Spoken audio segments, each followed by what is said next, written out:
ఈ రకంగా చెప్పుకుంటూ పోతే తెలంగాణ ఉద్యమంలో ఉన్న నిరుద్యోగ యువకులకు 57,924 ప్రభుత్వ ఉద్యోగాలను మొదటి 10 నెలల్లోనే నియామకాలు అందించి నిరుద్యోగ సమస్యను తెలంగాణ రాష్ట్ర పొలిమేర్లు దాటే వరకు తరిమిన మాట వాస్తవం కాదా? గత 10 రోజుల నుంచి ఈనాడు పాత్రికేయ మిత్రులను నేను అడగదలుచుకున్నా. హైదరాబాద్లో మీ ఇండ్ల పట్టాలకు భూములు ఇస్తే 10 ఏళ్ళ పట్టాల సర్టిఫికెట్లు మీకు చంద్రశేఖరరావు ఇయ్యలే. నేను వచ్చిన తర్వాత మీ కుటుంబాలను పిలిచి రవీంద్ర భారతిలో భోజనం పెట్టి మీ జర్నలిస్టులకు ఇండ్ల పట్టాలు నేను ఇచ్చిన మాట వాస్తవం కాదా? 10 ఏళ్ళు చంద్రశేఖరరావు మీకు అన్యాయం చేస్తే మీకు ఇండ్ల పట్టాలు ఇచ్చింది ఈ ప్రభుత్వం కాదా అని నేను అడుగుతున్నా. ఇవాళ గ్రూప్ 1 పరీక్షలు, గ్రూప్ 2 పరీక్షలు, గ్రూప్ 3 పరీక్షలు, ఇవాళ మీ ఉద్యోగాల కోసం ఈరోజు పరీక్ష ఫలితాలను ఇచ్చి ఈరోజు మిమ్మల్ని ఆదుకునే ప్రయత్నం చేస్తున్నాం కదా. ప్రతి ఒక్క ఐవీఎఫ్ క్లినిక్ లో మేము మీకు ఈ డిస్కౌంట్ ఇస్తాము, ఆ డిస్కౌంట్ ఇస్తామంటారు. కానీ మేము బిడ్డని ఇస్తాం అని ఎందుకు చెప్పడం లేదు? మనం ప్రామిస్ కోసం డబ్బులు ఇస్తున్నామా లేదా తల్లిదండ్రులు కావడం కోసం చెల్లిస్తున్నామా? నోవా ఐవీఎఫ్ దాగిన ఖర్చులుండవు, మీరు నమ్మగల నైపుణ్యం మాత్రమే.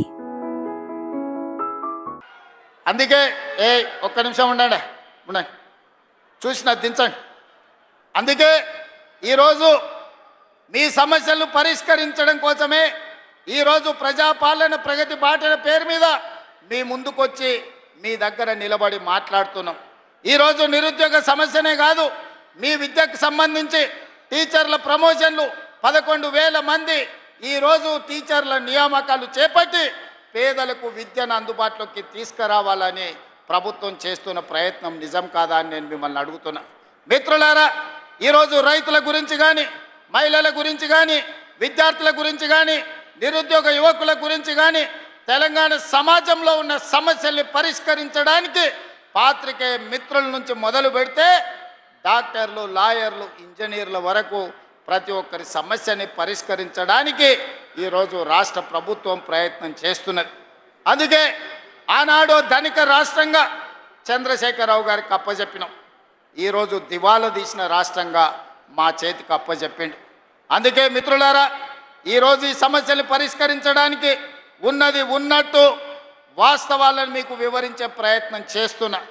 ఈరోజు రాష్ట్రానికి బడ్జెటు ఆదాయము తగ్గిపోయింది. బట్టి విక్రమార్క గారు పోయినసారి బడ్జెటు 2,91,000 కోట్ల రూపాయలకు పెట్టిండు. కానీ వాస్తవంగా మేము గతంలో వేసిన అంచనాల కంటే తగ్గించి ఆర్థిక పరిస్థితి అబద్ధాలతో ఉండకూడదని బడ్జెట్ను తగ్గించే పెట్టినాం. అయినా అంచనాల మేరకు ఆదాయం రాలే. ఇవాళ మేము పెట్టిన బడ్జెట్ 70,000 కోట్ల రూపాయలు తక్కువతో ఈరోజు బడ్జెట్ ముగియబోతుంది మార్చి 31 తారీఖు నాడు. మరి ఇన్ని కష్టాలున్నా మీకు ఇస్తామన్న మాట ప్రకారం సంక్షేమ పథకాలను ఈరోజు అమలు చేసే ప్రయత్నం చేస్తున్నాం. అభివృద్ధికి అవసరమైన నిధులను ఈరోజు విడుదల చేస్తున్నాం. అభివృద్ధిలో భాగంగానే స్టేషన్ గన్పూర్కి ఈరోజు మీ విద్యకు ఇంటిగ్రేటెడ్ రెసిడెన్షియల్ స్కూల్స్ కావచ్చు, 100 పడకల ఆసుపత్రి కావచ్చు, మీ సాగునీటి ప్రాజెక్టు కోసం కావచ్చు, మీ ఇంటిగ్రేటెడ్ రెవెన్యూ డివిజన్ ఆఫీస్ కోసం కావచ్చు, మీ స్టేషన్ గన్పూర్ అభివృద్ధి కోసం కడియం శ్రీహరి గారు పెద్దలు అడిగిన ప్రతి మాటను నిలబెట్టడానికి ఇవాళ 800 కోట్ల రూపాయలు మీకు మంజూరు చేయడమే కాదు, ఇంతకుముందు పెద్దలు కడియం శ్రీహరి గారు ఇదే వేదిక మీద నుంచి ఇంకో కొత్త చిట్టి మళ్ళా తీసి నా ముందల పెట్టిండు. కాగితాలు అక్కడ ఇచ్చిండు. కడియం శ్రీహరి గారు మొత్తం వినతి పత్రాలు ఇచ్చిండు. వారిని చూస్తేనే నాకు భయం అవుతుంది. వారు ఏ పైరవ అడగరు, ఏ సొంత పని అడగరు. వారు వస్తేనే నా ప్రజలకు ఏదో చెయ్యాలి, స్టేషన్ గన్పూర్కు నిధులు తీసుకుపోవాలని అడుగుతూ ఉంటారు. అందుకే వారంటే నాకు ప్రత్యేకమైన అభిమానం. ఇది ఈనాటిది కాదు, 20-25 ఏళ్ల నుంచి కడియం శ్రీహరి గారితో నాకున్న పరిచయం. నేనే వారిని అడిగి కాంగ్రెస్ పార్టీలోకి రండి, నాకు అండగా నిలబడండి, ఈ తెలంగాణ రాష్ట్రాన్ని అభివృద్ధి పదం వైపు నడిపిద్దాం, మీ అనుభవం, మీ నిజాయితీ తెలంగాణ రాష్ట్రానికి అవసరం ఉన్నది, శ్రీహరి గారు మీరు రండి, చెల్లి కడియం కావ్యను ఎంపీగా గెలిపించుకున్న బాధ్యత నేను తీసుకుంటా అని చెప్పిన.